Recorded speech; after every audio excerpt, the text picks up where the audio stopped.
வகுப்பு வாரிய சட்டத்திருத்த மசோதாவிற்கு எதிர்ப்பு தெரிவித்து அண்ணா திராவிட முன்னேற்றக் கழக பொதுச் செயலாளர் எடப்பாடி பழனிசாமி பதிவு ஒன்றை வெளியிட்டுள்ளார். பாராளுமன்றம் இன்று கூடிய போது வகுப்பு வாரிய சட்டத்திருத்த மசோதாவை மத்திய மந்திரி கிரண் ரிஜிஜு தாக்கல் செய்தார். இதற்கு எதிர்க்கட்சிகள் கடும் எதிர்ப்பு தெரிவித்து வருகின்றன.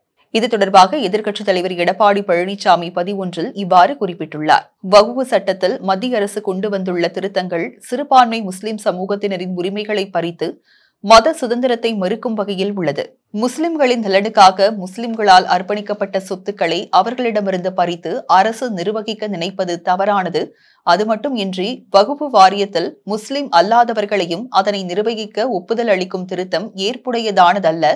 வகுப்பு சொத்துக்கள் தொடர்பான தரவுகளை சேகரிக்கும் மாநில அரசின் பணிகளை பறித்து மத்திய அரசின் கட்டுப்பாட்டின் கீழ் கொண்டு செல்வது கூட்டாட்சி தத்துவத்துக்கு எதிரானது. ஆகவே மத சிறுபான்மையினருக்கு அரசியலமைப்பு சட்டம் வழங்கிய உரிமைகளை பறிக்கும் இந்த சட்ட திருத்தத்தை மத்திய அரசு முழுவதுமாக ரத்து செய்ய வேண்டும் என அவர் குறிப்பிட்டுள்ளார்.